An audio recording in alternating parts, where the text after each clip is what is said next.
Assalamualaikum warahmatullahi taala wabarakatuh. Alhamdulillah tuan-tuan, pada pagi ini bersama-sama saya di kebun Haji Hamid bin Haji Ahmad untuk membersihkan parit saliran di kebun ini dan juga membuat jalan di kebun ini. Jadi sebelum saya mulakan pembersihan parit dan juga membuat jalan, saya ingin kongsikan sedikit tentang jentera yang saya akan operasikan. So jentera ini sebenarnya dari model Backhoe Case 580 Super K tahun 1994 dan didaftarkan di Malaysia pada tahun 1996. Jentera ni agak berusia sedikit, tapi dari segi condition dia alhamdulillah amat baik. So dia ada joystick di bahagian backhoe ni ada 3 joystick. Yang pertama, joystick ini adalah untuk mengawal boom. Ini boom untuk mengawal kedalaman. Yang ni untuk mengawal jarak arm dia, iaitu lengan dia jauh dan dekat. Dan joystick yang ketiga ni adalah untuk mengawal dia punya bucket dia.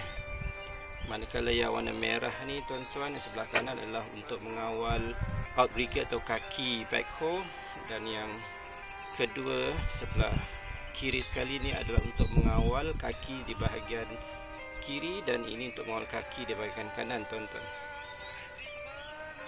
Jadi di bahagian panel ni adalah ini adalah untuk hours, berapa jam backhoe ni bekerja. Yang ni RPM, yang ni oil temperature, yang ni adalah battery charging, yang ni adalah minyak diesel, dan ini adalah water temperature. Yang ni adalah ignition untuk kunci switch on off machine. Ini adalah untuk mengawal throttle atau minyak untuk semasa bekerja di bahagian backhoe belakang ini. Manakala ni adalah gear. So di sini transmission gear ni adalah automatic. So ada 4 kelajuan, iaitu yang pertama, so yang kedua, yang ketiga dan yang keempat tuan-tuan. So ini adalah gear transmission. Boleh saya pusing sendiri.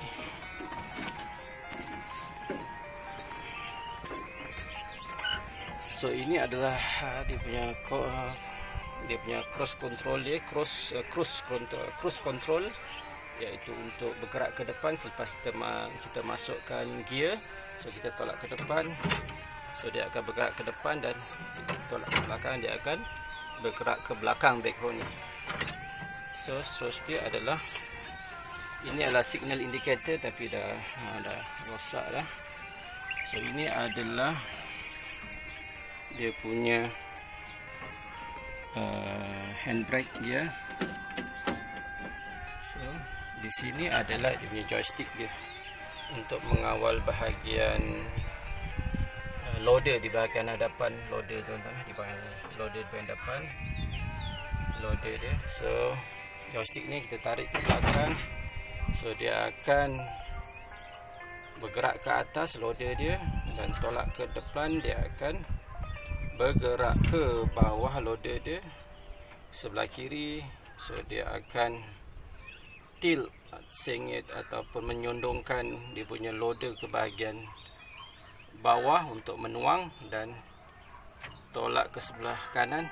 So dia akan menghasilkan loader ni untuk menghadap ke atas untuk mengaut. Kita tuan-tuan, ini sedikit tentang dia punya joystick untuk mengawal loader bahagian hadapan. Manakala di bahagian bawah dia, so dia ada pedal brake, double pedal brake disekalikan. So ini adalah throttle minyak tuan-tuan, throttle minyak untuk mengawal. So kita turun ke bahagian bawah tuan-tuan. So inilah case 580 Super K. So case ni, so ini ada loader bahagian depan,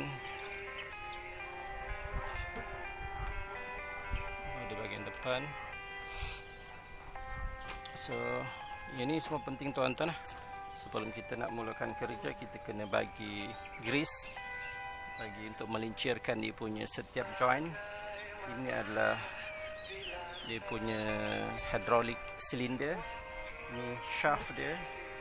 So dan ini adalah dia punya hose, sistem piping kepada hydraulic fluid dia, minyak. So ini amat penting untuk jaga tuan-tuan lah. So supaya di sini terdapat seal, dan kita kena periksa setiap hydraulic cylinder ni supaya tidak ada leaking minyak hydraulic dia tuan-tuan. So kalau leaking, tuan-tuan perlu menggantikan oil seal dengan segera, sebab dikhuatiri dia akan merosakkan dia punya housing dia nanti tuan-tuan. So shaft ni dia ada, di dalam shaft ni dia ada piston dia. So piston ni dia bergerak berpandukan kepada tekanan kepada minyak hidrolik, dan jika minyak hidrolik ni leaking, so shaft ni yang kekurangan minyak, dia akan bergeser dengan dia punya housing dia. So housing ni amat mahal tuan-tuan lah. So untuk bahagian depan ni, loader silinder hidrolik ni di pasaran sebenarnya lebih kurang 6 ke 700 lah tuan-tuan lah. So jadi amat mahal lah. So perlu dijaga, pastikan supaya minyak hidrolik tidak leaking sahaja. So jika leaking, perlu digantikan oil seal dia dengan segera tuan-tuan lah. So di sini di backhoe ni dia punya kewajipan dia adalah untuk greasekan setiap sendi-sendi backhoe ni. Sendi-sendi dia termasuklah dia punya axle kaki dia ni.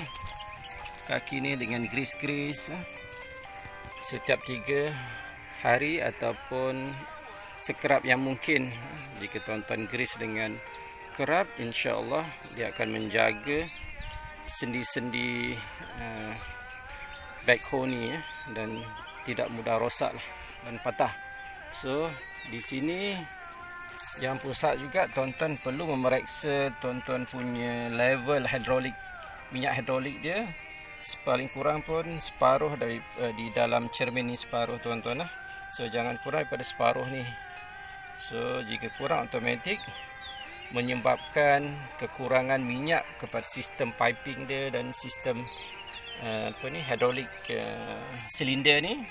So menyebabkan dia akan berlaku kehausan dan kerosakan pada hidrolik silinder ni. So di depan ni adalah di bahagian depan sebelah kanan ni adalah control valve yang mengawal bahagian loader bahagian hadapan. So pastikan dia tidak leaking ya tuan-tuan, tidak ada minyak yang meleleh. So saya sebenarnya kebun ni saya menanam kelapa sawit.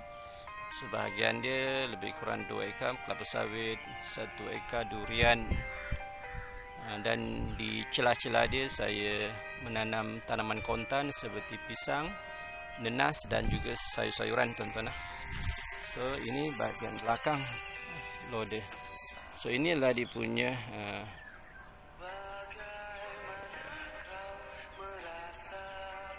backhoe dia, hoe di bahagian belakang atau cangkul bahagian belakang. So ini adalah dia punya outrigger atau kaki dia. So ini sedikit tentang backhoe. So perlu diminyakkan setiap sendi-sendi ni ya, sendi-sendi dia, terutama di bahagian sini tuan-tuan. Sini adalah dia punya boom. Ini dipanggil boom. Boom bagi backhoe ni amat penting. So boom ni dia akan bergerak kiri dan kanan, dan dia akan ke bawah. So pergerakan ni memerlukan minyak pelincir, iaitu grease. Grease tuan-tuan. So ini adalah dia punya housing hose untuk hidrolik di bahagian belakang. So ini adalah sistem yang mengawal backhoe di bahagian belakang tuan-tuan. So ini amat penting, so tidak periksa supaya tidak ada leaking.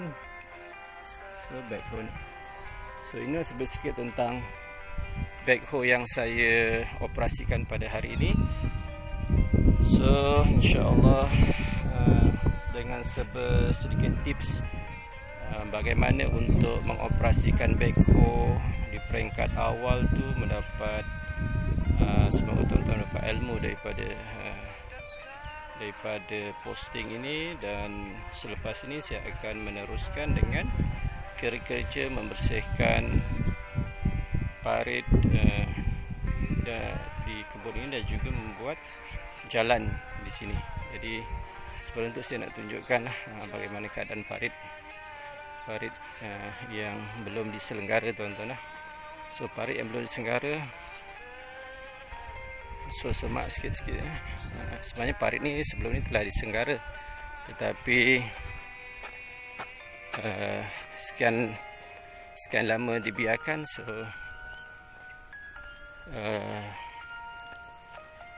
ia tidak berfungsi lah. Jadi inilah keadaan parit di kebun ini. Sebenarnya saya dah melakukan kerja-kerja pembersihan sebelum ni lebih kurang 2 hari. So saya meneruskan pada hari ini dan saya membuat posting untuk berkongsi dengan tuan-tuan. Jadi parit yang saya nak bersihkan adalah keadaan begini, tuan-tuan. So keadaan parit ni ada begini.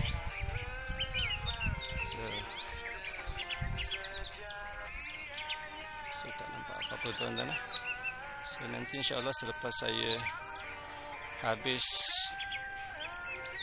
saya habis melakukan kerja pembersihan, lepas masa dalam pembersihan ini saya akan berkongsi video, tuan-tuan, insya-Allah.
Oke tonton, itulah sedikit tentang bagaimana mengoperasikan backhoe untuk membersihkan saliran. So inilah sebahagian saliran telah saya bersihkan tonton.